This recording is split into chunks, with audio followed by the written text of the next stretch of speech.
Greetings, clobberers all across the universe.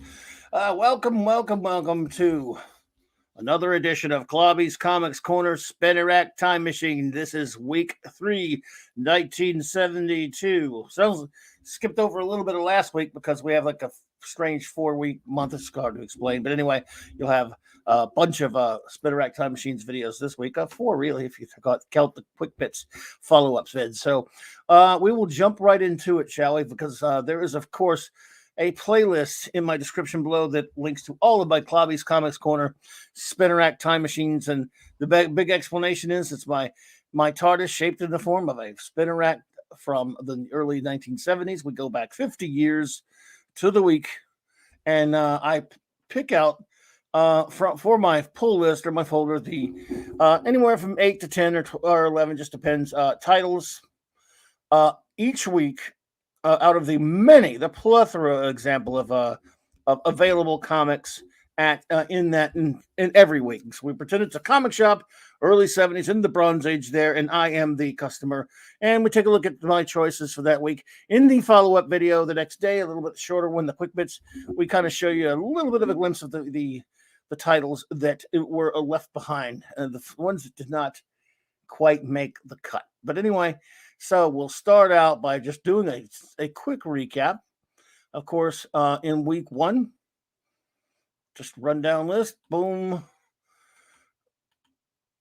We had a bunch of good titles for you. Of course, I'll just go through them real quick, just show them really quickly, and then we'll get on to week 3 after we get through week 2. That was week 1, though. Then there was week 2. And of course, there's a video. There's links to the videos for these in my description below. And of course, a lot of great stuff came out. And now we will move on to week 3, January 1972. And here are my choices of the week. Bear in mind, of course, as I've said many times, I'm a superhero and genre kind of a geek. There were lots of other genres of comics back then. It was a healthy, thriving comic book industry, of course. But we'll show you a little bit of those on the next vid. First up, of course, we have Teen Titans number 38. Story and art by, when the first 2 stories, the legendary Earth B-Man himself, Mr. Continuity, Bob Haney. George Tuska on the art with, interestingly enough, the great Nick Cardy on the inking this time, which is interesting to me. Story art 3 would be, of course, a reprint from Adventure Comics number 260 with work from Robert Bernstein and Lee Elias. And, of course, story art 4 reprint from Adventure Comics number 278, Bernstein and Ramona Fraden, actually. Now, of course, this one sports a nifty Nick Cardy cover, as Titans covers often did back then, and you'll see from all the DC books this week, and of course the past few weeks, and really for a while there at DC, one of the trends were these 52 big pages, which allowed them to add 5 cents to the cover price, and they had fill up a lot of space with some reprints. This was before the days of the trade paperback, always erroneously called or referred to as graphic novels these days. Your reprinting back then, of course, was done in the back pages or in the middle pages of various periodical publications, and DC was big on that. So that's what they were doing at the time. Another DC book. Next is Batman number 240. Story and art, Denny O'Neil, Irv Novick, Dick Giordano, a great team there, of course, a great Batman team there. Story and art part number 2, of course, Mike Frederick and Rich Buckler. Story and art 3 would be a reprint of Batman from Batman 164 here on Sheldon Moldoff and Joe Giella, with a great cover by the extraordinary Neil Adams and Dick Giordano. So, yes, good days for Batman. And again, 52 pages, folks. So that means you got a lot more than just one story. Gotta love it. The Flash, number 213. I remember buying this one. off the stand. This is the first comic I ever saw of Vandal Savage. And if I'm not mistaken, course, with my memory, I could well be. But I'm pretty sure I remember it. And it's really just a bunch of reprint stuff in there. Gardner Fox, Carmen Infantino, Joe Giella, Frank Giacchioa, of course, with a nifty Dick Giordano cover. But it's pretty much a lot of reprint stuff, though. And I think there's more to this cover than Dick Giordano. I don't know. I think there was. I see some Adams in it, but could be wrong. Anyway, on to the next one. We're finally at Marvel now. Marvel feature number 3 presents the Defenders, a little bit before Defenders got their own title. Story, Rascally Roy Thomas. The art, Ross Andrew, and inked by the legendary Bill Everett. And which is pretty amazing. He was getting up there in years, and he was still getting some Marvel gigs, and that, which is great. Gotta love that. Let's see here. Covered by the great Gil Kane and of course inked by Ralph Reese. Not a name you heard too much back then, at least around the big companies. But yes, who gotta love some Defenders, huh? And again, the original group. Hulk, Subby, and Doc Strange. So yeah. Gotta love that. Next up, a reprint book by Marvel. Marvel's Greatest Comics.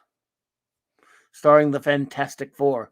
Of course, it's got a Lee Kirby Sonat reprint from FF. Funny how I didn't put the title, the issue number. Oh, well. Didn't need one, of course, because it's basically reprinting The Coming of Galactus. And it sports a nifty cover by John Buscema and Joe Sinnott. So, yeah, great stuff. Let's see here. But I still should have put that. Usually I put that, but I don't know. I was trying to work too fast this week, I guess. The Rawhide Kid number 98. Story and art 1, Larry Lieber, George Russo's. 2 is a reprint from Apache Kid 53 with unknown storytellers, but except for Sid Shores on the art chores. Story and art 3, reprint Ringo Kid 16. Stanley Doug Wildey. Yes, Johnny Quest Doug Wildey. And a cover by Larry Lieber. Stan's brother. He was Stan's brother, yet he always tried to draw like Jack.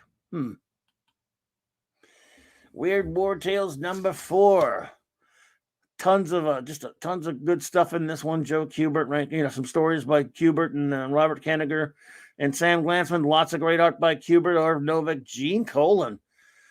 Early, it's strange to see Gene Colan at DC back then. He was doing so much Marvel stuff. Mort Meskin, Sam Glanzman, and of course another nifty Joe Kubert cover.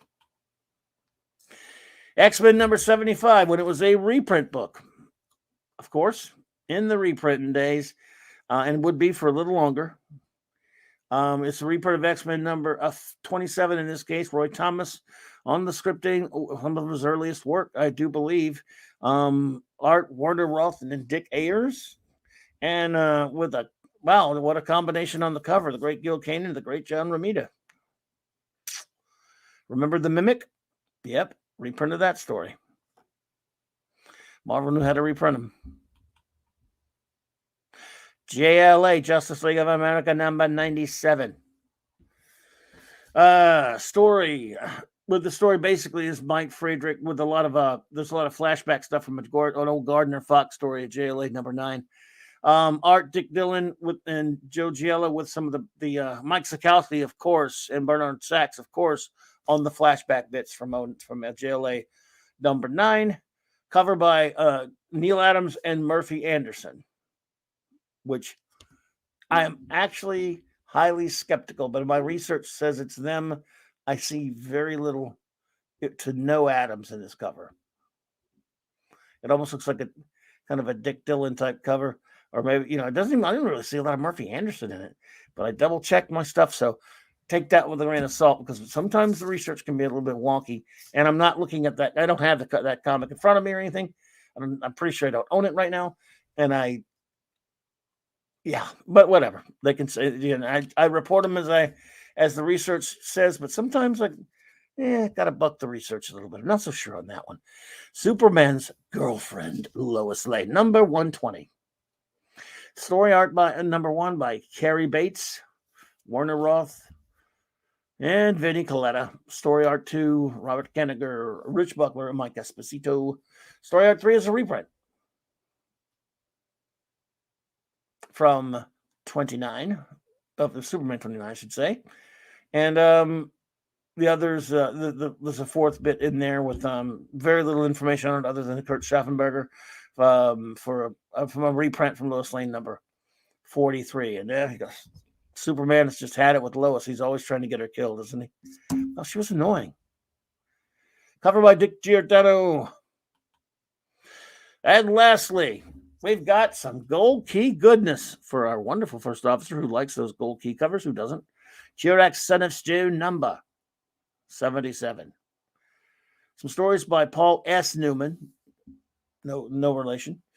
Art by Angelo Todoro and Alberto Giolitti. Cover by the great painter of gold key covers, George Wilson. I've always got to wonder, some of these guys who didn't do a whole lot in the business, my problems, many of which sadly are probably no longer with us, but somewhere, somehow, somewhere, it's getting back to them that some dope with a YouTube channel made a video in the far-flung future from when they did this 50 years later where their name would get mentioned. I'm sure they're all quite pleased with that. Why wouldn't they be? Why wouldn't they be? Yeah. So that is it for Clobby'S Comics Corner Spinner Rack Time Machine, January 1972, week 3, my friends. Again, I appreciate you coming here. Like I said, I just like to show you a little bit of the books, that I picked and that I picked on my, on my list, that I put on my list, just the kind of things I would pick up. Obviously, there's a lot of stuff out there, as you can see, each month. And you can find my link that I used to get this info in terms of what came out when and all that stuff at the great blog, Mike's Amazing World. There's a link in my description below, just as there's a link to not only many other great YouTube channels, but also my other video playlist and my playlist for Clobby'S Corner Spinner Rack Time Machine. So I will see you. The next video will be Clobby'S Quick Bits. It'll be a very brief wrap up of the comics that didn't quite make today's cut. But until then, I want to thank you all. And as always, a big shout out to my wonderful first officer, Commander R.M. Raquel Briggs, for making this nifty intro-outro. Clobber on, clobberers. See you on the streams and the vids. Thank you.